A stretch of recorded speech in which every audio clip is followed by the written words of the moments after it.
શ્રી શિવાય નમસ્તુભ્યમ હર હર મહાદેવ। બુધવારના દિવસે આવતું પ્રદોષ વ્રત બુધ પ્રદોષ વ્રત તરીકે ઓળખાય છે। પ્રદોષ વ્રત દરેક મહિનાના કૃષ્ણ પક્ષ અને શુક્લ પક્ષની ત્રયોદશી તિથિ એટલે કે 13ની તિથિના દિવસે રાખવામાં આવે છે। ત્રયોદશી તિથિ ભગવાન ભોલેનાથને અત્યંત પ્રિય ગણાય છે। આથી આ વ્રત ભગવાન ભોલેનાથને સમર્પિત છે। આ દિવસે જો પ્રદોષકાળ દરમિયાન સાચી શ્રદ્ધા અને ભક્તિભાવથી ભગવાન મહાદેવની પૂજા કરી તેમની વ્રત કથાનું શ્રવણ કરવામાં આવે તો ભગવાન શિવની કૃપાથી તમામ વિઘ્નો દૂર થાય છે। જીવનના બધા જ દુઃખો અને મુશ્કેલીઓ દૂર થાય છે અને માનવ મનની તમામ મનોકામનાઓ પૂર્ણ થાય છે। આજની આ વિડીયોમાં તમે બુદ્ધ પ્રદોષ વ્રતની સંપૂર્ણ શાસ્ત્રોક્ત પૂજા વિધિ અને તેની વ્રત કથા સાંભળશો, કારણ કે આ વખતે શ્રાવણ માસના શુક્લ પક્ષનું પ્રદોષ વ્રત 6 ઓગસ્ટ બુધવારના દિવસે છે। આ દિવસે પ્રદોષકાળનો સમય સાંજે 7 વાગ્યાથી શરૂ થઈ 7:40 પૂર્ણ થશે। હવે આપણે પ્રદોષ વ્રતની શાસ્ત્રોક્ત પૂજા વિધિ વિશે જાણીએ। પ્રદોષ વ્રત શુક્લ અથવા કૃષ્ણ પક્ષની ત્રયોદશી તિથિના દિવસે મન, વચન અને કર્મથી પવિત્ર રહેવું જોઈએ। વહેલી સવારે સ્નાન કર્યા બાદ ભગવાન શિવ અને માતા પાર્વતીને નમસ્કાર કરીને વ્રતનો સંકલ્પ લેવો જોઈએ। જમણા હાથમાં શુદ્ધ જળ લઈ આ વ્રત માટેનો સંકલ્પ લેવો। આજના આ શુભ પ્રસંગે હું ભગવાન શિવની કૃપા પ્રાપ્ત કરવા માટે પ્રદોષ વ્રત ધારણ કરું છું। ભગવાન શંકર મને શાંતિ, સુખ અને મુક્તિ આપે। ત્યારબાદ હાથમાંથી જળ છોડી દેવાનું છે। પ્રદોષકાળના સમય દરમિયાન ભગવાન શિવની પૂજા અત્યંત ફળદાયી હોય છે। ઘરમાં કે મંદિરમાં શિવલિંગ પર સૌ પ્રથમ દૂધથી અભિષેક કરવામાં આવે છે। ત્યારબાદ દહીંથી, ઘીથી, મધથી અને અંતે સાકરથી અથવા તો ગોળ મિશ્રિત પાણીથી અભિષેક કરવામાં આવે છે। ત્યારબાદ પંચામૃત એટલે કે આ તમામ વસ્તુ દૂધ, દહીં, ઘી, મધ અને સાકર મિશ્રિત પાણી અથવા તો ગોળ મિશ્રિત પાણી વગેરેથી પંચામૃતનો શિવલિંગ પર અભિષેક કરવામાં આવે છે। ત્યારબાદ ગંગાજળથી શુદ્ધિકરણ કરવામાં આવે છે અથવા તો શુદ્ધ જળથી અભિષેક કરવામાં આવે છે। અભિષેક દરમિયાન ઓમ નમઃ શિવાય, ઓમ મહાદેવાય નમઃ અથવા તો મહામૃત્યુંજય મંત્રનો ઉચ્ચારણ કરવો જોઈએ। મહામૃત્યુંજય મંત્ર આ પ્રમાણે છે: ઓમ ત્ર્યંબકમ યજામહે સુગંધિત પુષ્ટિવર્ધનમ ઉર્વારુકમિવ બંધનાન મૃત્યુર્મોક્ષીય મામૃતાત। હવે ભગવાન શિવને શુદ્ધ જળથી સ્નાન કરાવ્યા બાદ દીપ પ્રગટાવો અને ધૂપ અર્પણ કરો।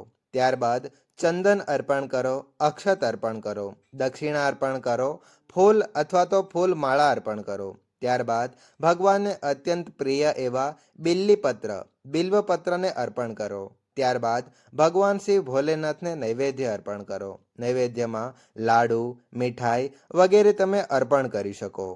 ત્યારબાદ ભગવાન ભોલેનાથને 51 રૂપિયા કે યથાશક્તિ દક્ષિણા અવશ્ય આપવી જોઈએ। પૂજન પૂર્ણ થયા બાદ આ દક્ષિણાને જરૂરિયાતમંદ લોકો અથવા તો બ્રાહ્મણને દાનમાં આપી દેવી જોઈએ। ત્યારબાદ શિવ ચાલીસા, લિંગાષ્ટકમ, રુદ્રાષ્ટકમ, શિવ તાંડવ સ્ત્રોત અથવા તો શિવ મહિમા સ્ત્રોતનો પાઠ કરવો જોઈએ અને અંતે આરતી કરવી। જય શિવ ઓમકારા અથવા તો અન્ય બીજી કોઈ પણ શિવ આરતી કરી શકો। આ રીતે સવારની પૂજા પૂર્ણ થયા બાદ પ્રદોષકાળનું સંપૂર્ણ પૂજન પૂર્ણ થયા બાદ ભગવાન ભોલેનાથના ચરણોમાં આ વ્રતને સમર્પિત કરો અને પ્રાર્થના કરો, હે ભોલેનાથ, મને આ વ્રતના પ્રભાવથી તમારી વિશેષ કૃપા પ્રાપ્ત થાય, મને વિશેષ તમારા આશીર્વાદ પ્રાપ્ત થાય, મને સુખ અને શાંતિ આપો, દુઃખ દરિદ્રતા દૂર કરો અને મુક્તિ તથા મોક્ષ આપો। આ રીતે ભગવાનને પ્રાર્થના કર્યા બાદ બીજા દિવસે વહેલી સવારે આ વ્રતનું પારણ અવશ્ય કરવું જોઈએ। આ વ્રતના પારણનું ખૂબ જ મહત્વ હોય છે, જેથી આપણને આ વ્રતનું પુણ્યફળ પ્રાપ્ત થઈ શકે તે માટે બીજા દિવસે વહેલી સવારે આ વ્રતનું પારણ અવશ્ય કરવું જોઈએ। પારણ કરતી વખતે જે પણ વસ્તુ, જે પણ અન્ન તમે ગ્રહણ કરો છો તેને ભગવાન શિવને સમર્પિત કરી તેને ભગવાનને ચડાવી ભગવાન ભોલેનાથની આરતી કર્યા બાદ આ વ્રતનું પારણ કરવું જોઈએ અને પછી અન્ન ગ્રહણ કરવું જોઈએ। શાસ્ત્રો કહે છે, શુદ્ધ હૃદયથી પાત્રમાં પાણી ભરીને પણ અર્પણ કરશો તો પણ મહાદેવ અતિ પ્રસન્ન થાય છે। પ્રદોષનું વ્રત કરવાથી શત્રુઓનો નાશ થાય છે અને સંકટોમાંથી મુક્તિ મળે છે. માનસિક શાંતિમાં વધારો થાય છે, સદબુદ્ધિ આવે છે અને મુક્તિ પ્રાપ્ત થાય છે. આ વ્રત કરવાથી તમામ દુઃખ અને દરિદ્રતાનો નાશ થાય છે અને પાપોનો પણ નાશ થાય છે. જો તમે આ સમયે ભગવાન મહાદેવની ભક્તિપૂર્વક પૂજા કરો અને તમારા હૃદયમાં કોઈ નિષ્કપટ ઈચ્છા રાખીને આ પૌરાણિક કથાને શ્રદ્ધાથી સાંભળો તો ભગવાન શિવની કૃપાથી આપનું કામ, આપની મનો ઈચ્છાઓ નિશ્ચિતપણે પૂર્ણ થાય છે. હવે આપણે એક પૌરાણિક કથા સાંભળીએ. એક વખતની વાત છે, એક પુરુષનું તાજેતરમાં જ લગ્ન થયું હતું. લગ્ન પછી તેની પત્ની થોડા દિવસો માટે પિયર ચાલી ગઈ હતી. થોડા સમય બાદ તે પુરુષ પોતાની પત્નીને લાવવા તેની સાસરીમાં ગયો. બુધવારના દિવસે તેને પત્ની સાથે પરત ફરવાનો નિશ્ચય કર્યો. જ્યારે તે પોતાની પત્નીને લઈને પરત ફરવા લાગ્યો ત્યારે સાસરી પક્ષના તમામ લોકોએ તેને રોકવાનો પ્રયત્ન કર્યો અને કહ્યું કે આજે બુધવારનો દિવસ છે, આથી વિદાય કરવી શુભ માનવામાં આવતી નથી. પરંતુ તેને કોઈની વાત સાંભળી નહીં અને પોતાની પત્ની સાથે બળદગાડામાં બેસીને પાછો ફર્યો. જ્યારે તેઓ શહેરની બાજુમાં પહોંચ્યા ત્યારે તેની પત્નીને ભયંકર તરસ લાગી, જેથી તેણે બળદગાડું રોકાવ્યું અને પુરુષ પાણીની શોધ કરવા નીકળી ગયો. તેથી પત્ની એક વૃક્ષની છાયામાં બેસી ગઈ. થોડા સમય પછી જ્યારે તે પુરુષ પાણી લઈને પાછો આવ્યો ત્યારે તેણે જોયું કે તેની પત્ની કોઈ અજાણ્યા પુરુષ સાથે હસતા હસતા વાતો કરી રહી છે. તે અજાણ્યા પુરુષ પાસે પાણીનો લોટો હતો અને તેમાંથી તે સ્ત્રી પાણી પી રહી હતી. આ દ્રશ્ય જોઈને તે પતિ અત્યંત ક્રોધિત થયો. પરંતુ જેમ જેમ તે પોતાની પત્નીની નજીક પહોંચ્યો તેમ તેમ તેના આશ્ચર્યનો કોઈ પાર ન રહ્યો. એ મહિલાનો જે પુરુષ સાથે સંવાદ ચાલતો હતો તે પુરુષ દેખાવમાં તેના પતિની એકદમ સમાન હતો. પત્ની પોતે પણ ચકિત થઈ ગઈ. હવે બંને પુરુષોમાંથી ઝઘડો શરૂ થઈ ગયો. ધીમે ધીમે ત્યાં ભીડ એકઠી થવા લાગી. રાજાના સિપાઈઓ પણ આવી ગયા. જ્યારે બંને પુરુષો એક સરખા દેખાતા હોવાના લીધે બધા લોકો પણ આશ્ચર્યચકિત થઈ ગયા. પછી લોકોએ સ્ત્રીને પૂછ્યું કે તું જ કહી દે કે તારો પતિ કોણ છે. હવે એ સ્ત્રી પણ મૂંઝવણમાં પડી ગઈ અને કંઈ પણ બોલી ના શકી. એ સમયે તે વાસ્તવિક પતિ મનમાં જ ભગવાન શંકરની પ્રાર્થના કરવા લાગ્યો. હે મહાદેવ, કૃપા કરીને અમારી રક્ષા કરો. મેં મોટી ભૂલ કરી છે કે સાસરી પક્ષની વાત ન માની અને બુધવારના દિવસે જ પત્નીને વિદાય કરી લાવ્યો. હવે હું કદી પણ આવું કામ નહીં કરું. જેમ જેમ એ પુરુષ ભગવાન મહાદેવની ભક્તિપૂર્વક પ્રાર્થના કરતો હતો તે સમય પ્રદોષકાળનો હતો.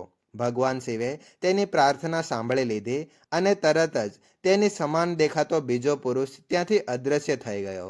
પછી પતિ પત્ની નિરાંતે ઘરે પરત ફર્યા અને તે દિવસ પછીથી બંનેએ નિયમિત રીતે બુધ પ્રદોષ વ્રત કરવાનું શરૂ કર્યું.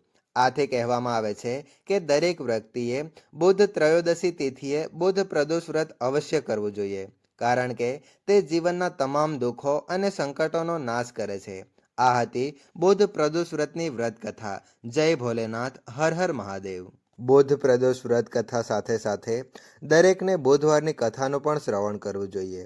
પ્રેમથી બોલો વિઘ્નહર્તા ભગવાન શ્રી ગણેશ મહારાજની જય, ભોલે શંકર મહાદેવની જય. તે વહુને એવું થયું હતું કે રોજ સવારે ઉઠીને સૌ પ્રથમ ભોજન કરે. એક દિવસ આ વિધવા સ્ત્રીએ પોતાના ઘરમાં પૂજા રાખી, પણ તેને મોટો વિચાર કરવો પડ્યો, કારણ કે તેની વહુ તો સવારે જ ભોજન શરૂ કરી દેતી હતી. આથી ભગવાન માટે બનાવેલો પ્રસાદ તો અશુદ્ધ થઈ જશે. આ ચિંતાને ધ્યાનમાં રાખીને વિધવા સ્ત્રીએ એક યોજના બનાવી કે જેમ કરીને થોડો સમય માટે પોતાની વહુને ઘરથી દૂર રાખી શકાય. એણે પોતાની વહુને બોલાવીને કહ્યું, વહુ, આજે ઘરમાં પૂજા છે, તું જા અને પાણી લાવવાનો પ્રયત્ન કર. અને સાથે સાથે તેને એક માટલું પણ આપ્યું જેમાં નીચે એક છિદ્ર હતું. પરંતુ વહુ પણ બહુ જ બુદ્ધિશાળી અને ચતુર હતી. તેણીએ તરત જ એ જોઈ લીધું કે માટલામાં તળિયે છિદ્ર છે. તેથી તેણે ઘરમાંથી થોડો લોટ છુપાવ્યો અને લઈ લીધો અને પછી પાણી લાવવા બહાર નીકળી ગઈ. જ્યારે તે કૂવા પર પહોંચી ત્યારે તેણે એ લોટથી રોટલો બનાવી નજીક જ ક્યાંક અગ્નિ પ્રગટાવી હતી, તો તેમાં તેણે પોતાનો રોટલો શેકી લીધો. પછી તેને નજીક જ ભગવાન ગણેશજીનું મંદિર દેખાયું. ત્યાં કોઈએ ભગવાન સમક્ષ ઘીનો દીવો કર્યો હતો અને તેણે તે ઘી રોટલી પર લગાવ્યું અને તે રોટલી ખાઈ લીધી. તેની આ ક્રિયાને જોઈને ભગવાન ગણેશ ખૂબ જ ક્રોધિત થયા. તેઓએ પોતાના નાક પર એક આંગળી ઊભી રાખી દીધી. થોડો સમય વીત્યો. ગામ લોકોએ આ દ્રશ્ય જોઈને ખૂબ જ આશ્ચર્ય વ્યક્ત કર્યું. સૌએ ભગવાન ગણેશજીને સમજાવવાનો ઘણો પ્રયત્ન કર્યો, પરંતુ તેમણે નાક પરથી આંગળી નીચે ઉતારી જ નહીં. આ વાત ધીમે ધીમે રાજા સુધી પહોંચવા લાગી. પછી રાજાએ પંડિતો અને જ્યોતિષોને બોલાવ્યા. ઘણી પૂજાપાઠ અને કર્મકાંડો કરાવવામાં આવ્યા, છતાં પણ ભગવાન ગણેશે પોતાની આંગળી નાક પરથી દૂર ન કરી. ત્યારે રાજાએ જાહેર કરાવ્યું કે જે ભગવાન ગણેશજીને નાક પરથી આંગળી હટાવવા માટે મનાવી લેશે તેને 5 ગામ ઇનામમાં આપવામાં આવશે. જ્યારે વિધવા સ્ત્રીની વહુએ રાજાનું આ એલાન સાંભળ્યું ત્યારે તેણે પણ કહ્યું, શું હું પણ એક પ્રયાસ કરીને જોઈ શકું? તેના વચન સાંભળી ત્યાં ભેગા થયેલા બધા જ લોકો હસી પડ્યા, કારણ કે અત્યાર સુધી ઘણા લોકોએ પ્રયાસ કર્યો હોવા છતાં ભગવાન ગણેશજીનો ક્રોધ શાંત ન થયો હતો. લોકોને લાગ્યું કે હવે તો બધાએ પોતાની રીતે પ્રયત્નો કરી જ લીધા છે. હવે જો આ વહુ પણ પ્રયત્ન કરે તો શું જાય? વહુએ જ્યારે પ્રયત્ન કરવાની મંજૂરી માંગી ત્યારે તેણે એક શરત મૂકી, મારું ઘર અને મંદિર વચ્ચે એક પડદો રાખો જેથી મને કોઈ જોઈ ન શકે. લોકોએ એની વાત માની લીધી અને ઘરથી મંદિર સુધી એક પડદો બાંધી દીધો. આ પછી વહુએ પોતાના વસ્ત્રમાં એક મોગરી હથિયાર જેવું સાધન છુપાવી અને મંદિરે પહોંચી. મંદિરમાં જઈ તેણે ભગવાન ગણેશજીને ચેતવણી આપી, હે પ્રભુ, તાત્કાલિક તમારી આંગળી નાક પરથી હટાવી દો, નહીતર હું તમને આ મોગરી વડે તમારા ટુકડા ટુકડા કરી નાખીશ. ભગવાન ગણેશજીને લાગ્યું આ સ્ત્રી તો પૂર્ણપણે પાગલ લાગી રહી છે, ક્યાંક સાચે જ આ મને મારી ન નાખે. એવું વિચારીને તેમણે તરત જ પોતાની આંગળી નાક પરથી હટાવી દીધી. જ્યારે પડદો દૂર કરવામાં આવ્યો ત્યારે સૌએ જોયું કે ભગવાન ગણેશજીની આંગળી પાછી પોતાના સ્થાન પર હતી. આ દ્રશ્ય જોઈને આખું ગામ આનંદમાં તરબોળ થઈ ગયું. લોકોએ આનંદથી ભરીને વહુને જય જયકાર શરૂ કરી દીધી. પછી રાજાના આદેશ અનુસાર એ વહુને ઇનામ રૂપે 5 ગામ આપવામાં આવ્યા. એ દિવસથી લોકો બુધવારનું વ્રત કરે છે, ત્યારે આ કથાનું પણ શ્રવણ કરે છે અને બીજાને પણ સંભળાવે છે. લોકો ભગવાન ગણેશજી પાસે એ જ આશીર્વાદ માંગે છે.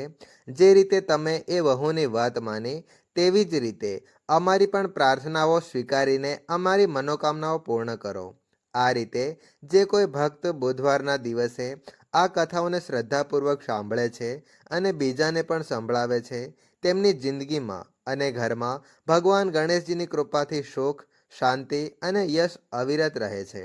તેમના ઘરના અન્નના ભંડાર અને ધનની સંપત્તિ કદી ખાલી નથી રહેતી. પ્રેમથી બોલો વિઘ્નહર્તા શ્રી ગણેશ મહારાજની જય. જય શિવ ઓમકારા. હવે ભગવાન ભોલેનાથની આરતી એટલે કે ભગવાન ભોલેનાથના ગુણગાન ગાઈએ. જય શિવ ઓમકારા. સ્વામી જય શિવ ઓમકારા. બ્રહ્મા, વિષ્ણુ અને સદાશિવ ત્રણેય મળીને તમારું સ્વરૂપ ધારણ કરે છે. ઓમ જય શિવ ઓમકારા. એકમુખી, ચતુર્મુખી અને પંચમુખી સ્વરૂપે તમે રાજ કરો છો. હે સ્વામી, હંસ પર બેસનાર બ્રહ્મા, ગરુડ પર બેસનાર વિષ્ણુ અને વૃષભ પર તમારું વાહન છે. ઓમ જય શિવ ઓમકારા. 2 હાથ, 4 હાથ અને 10 હાથ ધરાવતા તમે અલૌકિક લાગો છો. હે મહાદેવ, ત્રિગુણ સ્વરૂપે તમે ત્રિભુવનના લોકોને મોહમાં પાડો છો. ઓમ જય શિવ ઓમકારા.